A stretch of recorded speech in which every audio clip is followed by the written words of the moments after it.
যারা মুক্তিযুদ্ধ দেখেছেন তাদেরকে জিজ্ঞেস করছিলাম বারে বারে যে মুক্তিযুদ্ধের সময়ের বাংলাদেশের সাথে 2024-এর তুলনা করলে এই যে বিভিন্ন শ্রেণী পেশার মানুষ, ছাত্র জনতা, শ্রমিক থেকে শুরু করে মধ্যবিত্তরা পর্যন্ত, মধ্যবিত্তের আপনার গুরুত্বপূর্ণ মতামত জানান।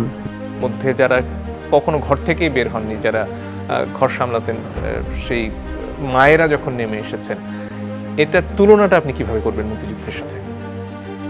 বাংলাদেশের বর্তমান বিদ্যমান সংবিধানেও যে কথা লেখা আছে, ভিডিওটি ভালো লাগলে একটি লাইক করে দিন। সমস্ত ক্ষমতার উৎস জনগণ।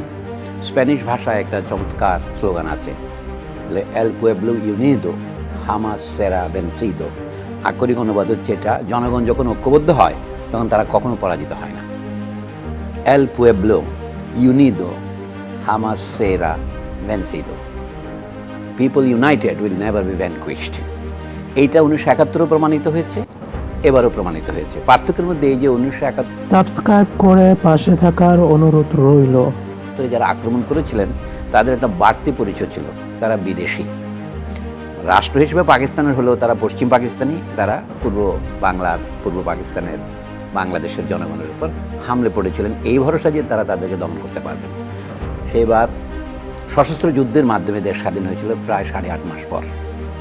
এবার এটা একটু ভিন্ন এই অর্থে যে আমাদের দেশের লোকেরা যারা মুক্তিযুদ্ধের নামে ক্ষমতার বৈধতা দাবি করেছিলেন, মুক্তিযুদ্ধের চেতনা কথার অপব্যবহার করেছিলেন, তারা জনগণের উপর প্রায় আপনার গুরুত্বপূর্ণ মতামত জানান। একই পাকিস্তানি কায়দায় আক্রমণটা শুরু করেছিলেন, শেষ করতে পারেননি। মানে তারা 8.5 মাস অপেক্ষা না করে তারা 36 দিনের মধ্যেই তাদের ক্ষমতা ছাড়তে বাধ্য হয়েছেন, গোড়ার থেকে যদি বলি। কিন্তু এর আগের যে 15 বছর, তাতে কি কম মানবতা বিরোধী অপরাধ হয়েছে?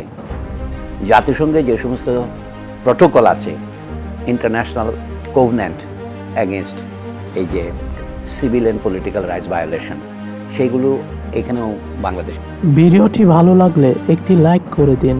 ভায়োলেটেড হয়েছে। যেমন ধরেন টর্চারের বিরুদ্ধে আন্তর্জাতিক জনমত যতই গড়ে উঠছে যে মানুষকে নিষ্ঠুরভাবে মানবিক মর্যাদার হানি হয় এমনভাবে আচরণ করা যাবে না। এটা কি আমাদের দেশের বিভিন্ন আইন শৃঙ্খলার নামের বাহিনী করেনি? সবগুলি কি আমার মনে হয় যদি আমরা হিসাবে নেই, এদিক থেকে বলতে গেলে পাকিস্তান সাবস্ক্রাইব করে পাশে থাকার অনুরোধ রইল। আমলের সাথে তুলনা করছি, ওই 9 মাসের মুক্তিযুদ্ধের সময় পাকিস্তানি বাহিনী এখানে যে সমস্ত অপরাধ করেছে মানবতা বিরোধী, যেটাকে আমরা গণহত্যা বলে দাবি করলেও বিশ্ব পরিসরে প্রমাণ করে নাই সরকার। বর্তমানে এই যে পরিসর, আমি 2 ভাগেই বলবো এটাকে সত্যের খাতিরে, শুধু গত 15 বছরে নয়, গত আওয়ামী লীগ সরকারের আমলে নয়, এর আগে ভিডিওটি ভালো লাগলে একটি লাইক করে দিন। এর সামরিক আমলে, তারও আগে বিএনপি আমলে, এবং আরও পিছনে যেতে থাকে না, আমি অতি পিছনে যদি নাও যাই, 1990-এর একটা নাগরিক গণ অভ্যুত্থান হয়েছিল। তারপর থেকে 2024 প্রায় 34 বছর পর এর মধ্যে অনেকগুলো বাহিনী গঠিত হয়েছে, যেগুলো জঙ্গি দমনের নামে, যেগুলি জনগণের উপর এমন দণ্ড চাপিয়ে দিয়েছে যাকে মানবতা বিরোধী অপরাধের সামিল করা যায়। এইবার যেটা হয়েছে গত 1.5 মাসে, সেটা হচ্ছে মানবতা বিরোধী অপরাধের একটা আপনার গুরুত্বপূর্ণ মতামত জানান। ঘনীভূত সংস্করণ। এটাকে আমাদের বাংলা ভাষার কারণে সাংবাদিকরা গণহত্যা বলেছেন। এই গণহত্যা হচ্ছে মাস কিলিং, ইংরেজি এই কথারই অনুবাদ তারা বলেছেন। কিন্তু ইংরেজিতে গণহত্যার একটা বিধিবদ্ধ অনুবাদ আছে, জেনোসাইড। এটাকে হয়তো ঠিক জেনোসাইড বলা যাবে না, এই জন্য যে একই জনগোষ্ঠীর ভিতরের লোকরা সেই জনগোষ্ঠীর লোককে হত্যা করলে এটা মাস কিলিং হয়। ঔপনিবেশিক আমলের কথা বলি, 1919 সনে পাঞ্জাবের জালিয়ানওয়ালাবাগে এপ্রিল মাসে ইংরেজরা যে খোলামখুলি মেশিন গান থেকে গুলি করে প্রায় সাবস্ক্রাইব করে পাশে থাকার অনুরোধ রইল।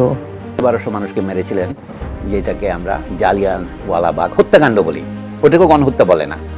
আমার মনে হয় কথাগুলো আমরা যদি আইনের দিকে দেখি, তাহলে বলতে হবে যে এটা মানবতা বিরোধী অপরাধ সংগঠিত হয়েছে এদেশে। 1971-এ যেটা হচ্ছে এটা গণহত্যা এবং মানবতা বিরোধী অপরাধ হয়েছে। ভিডিওটি ভালো লাগলে একটি লাইক করে দিন। কিন্তু গণহত্যা কথাটা মানুষের মুখে আসছে কেন? এর মানে হচ্ছে এটা গণহত্যার সামিল, গণহত্যার মতো।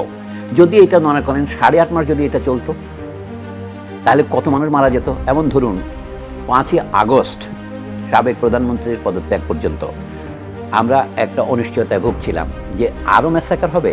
এখানে দেশের সামরিক বাহিনী যদি আপনার গুরুত্বপূর্ণ মতামত জানান।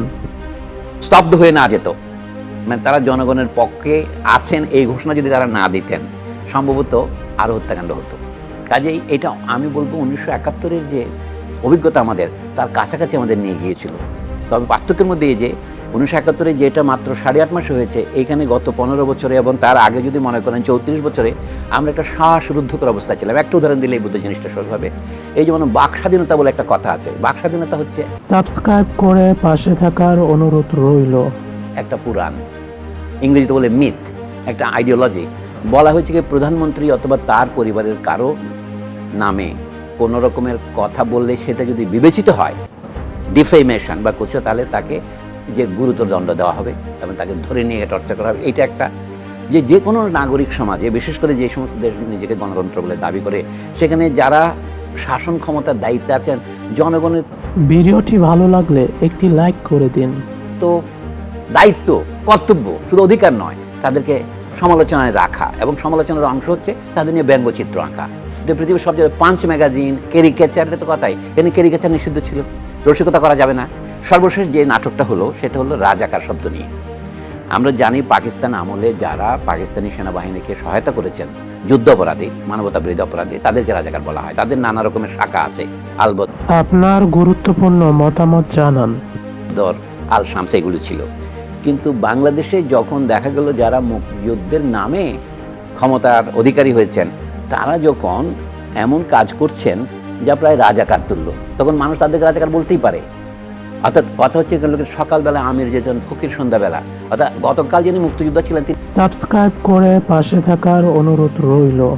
আজকে রাজাকারের ভূমিকা অভিনয় করছেন, তাকে তো বলা যেতেই পারে, মানুষ বলে। কিন্তু উল্টা হলো কি, শাসন ক্ষমতার উচ্চতম আসন থেকে বলা হলো আমি কি কোটা মুক্তিযোদ্ধার নাতিপুতিদের জন্য রাখবো না রাজাকারের নাতিপুতির জন্য রাখবো। পরবর্তীকালে তিনি বলেছেন, বলা হচ্ছে আমি এটা বলিনি, কিন্তু বলার তো রেকর্ডে আছে। এইটাই কেন বলি, তখন ছাত্ররা যে তাকে ব্যঙ্গ করে জবাব দিলেন। ব্যঙ্গ এবং বিদ্রুপ হচ্ছে রাজনৈতিক সমালোচনার অঙ্গ। ভিডিওটি ভালো লাগলে একটি লাইক করে দিন।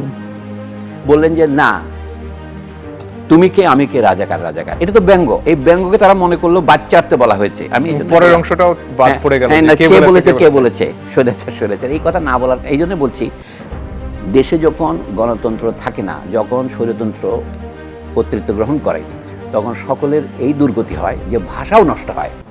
ইটালিতে, জার্মানিতে ফ্যাসিবাদ বা নাৎসিবাদের সময় ওইখানকার বিশেষজ্ঞরা বলেন তাদের ভাষাকেও ফ্যাসিবাদ নষ্ট করে দিয়েছিল।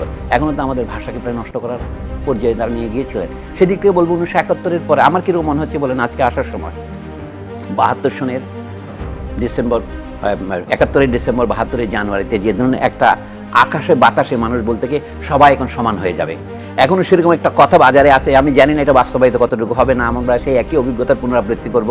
এখন বলছে বৈষম্য বিরোধী ছাত্র আন্দোলন কথাটা জনপ্রিয়তা পেয়েছে। আমরা আশা করি কিছুটা হলেও বৈষম্য কমবে। সাবস্ক্রাইব করে পাশে থাকার অনুরোধ রইল।